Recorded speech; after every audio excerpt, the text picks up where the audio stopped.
Hello everyone.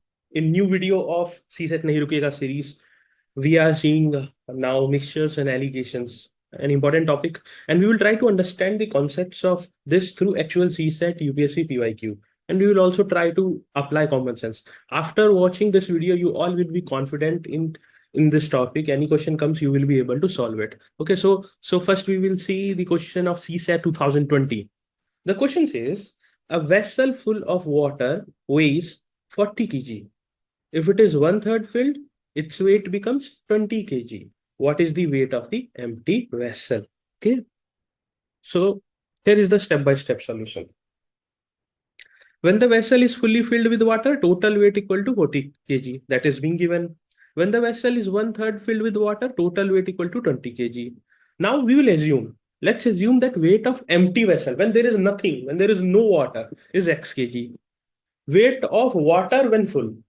When the vessel is fully filled with water, then the weight of water be y kg. Okay, alone water. So now two equations can be formed. The first is when the vessel is completely filled with water, then the weight is x plus y equal to 40 kg. The second case is when the vessel is filled one third with water. ठीक है, तो ये हो जाएगा x plus one third y equal to 20 kg. These two equations will form. अब इसमें करेंगे कुछ नहीं, हम एक से दूसरे को माइनस कर देंगे, इक्वेशन वन को टू से सब्ट्रैक्ट कर देंगे. So what will happen is x plus y minus x plus y by 3 equal to 40 minus 20.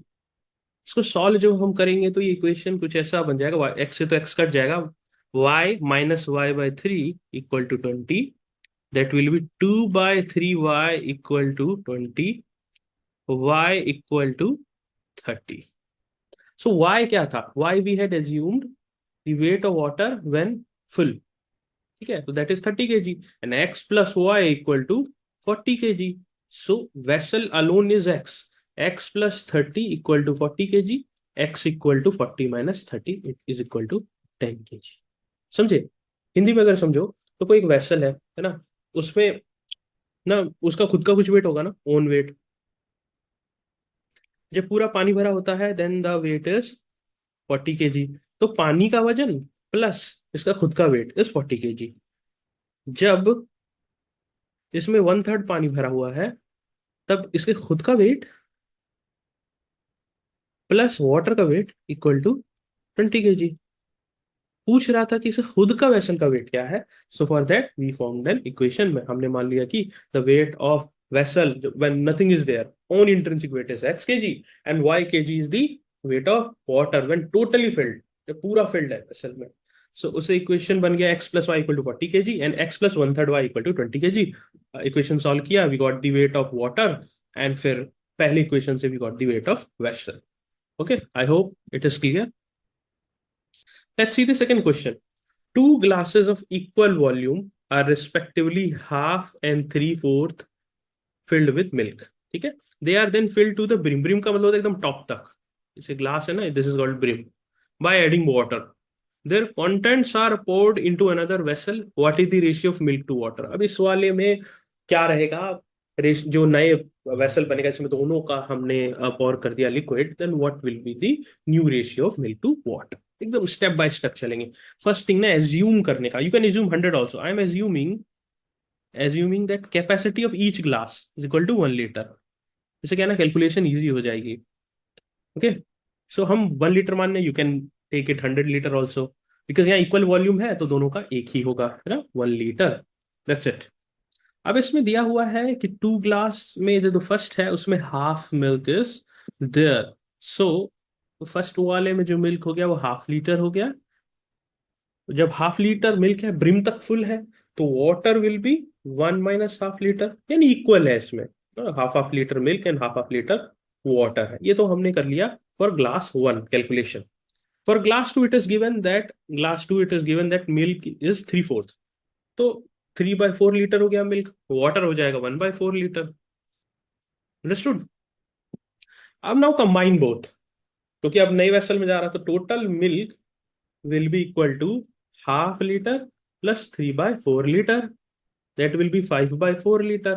And total water will be equal to half liter plus 1/4 litre, that will be 3/4 litre. हमें total milk to total water निकालना, तो 5/4 divided by 3/4, 4 से 4 cut जाएगा, that will B 5:3. I hope you understood.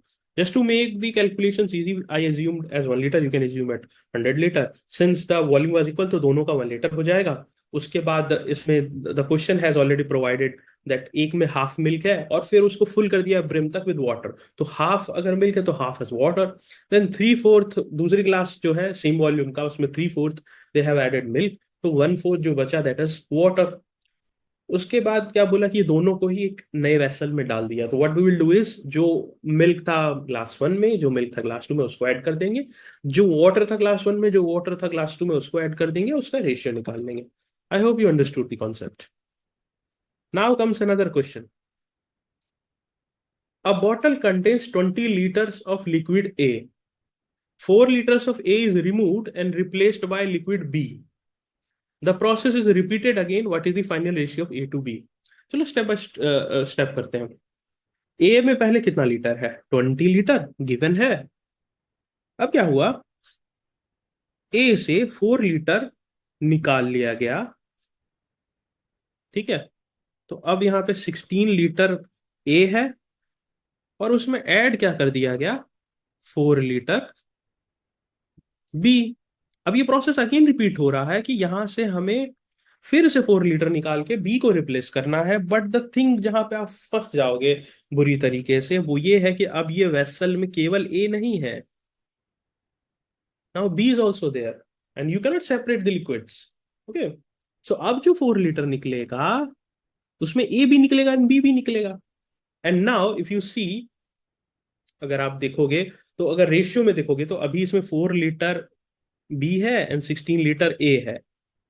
तो ये दोनों 1:4 में divided है. तो जब अगर हम 4 लीटर निकालेंगे, 4 लीटर दोबारा निकालेंगे, तो होगा क्या, 4 लीटर जब हम दोबारा निकालेंगे तो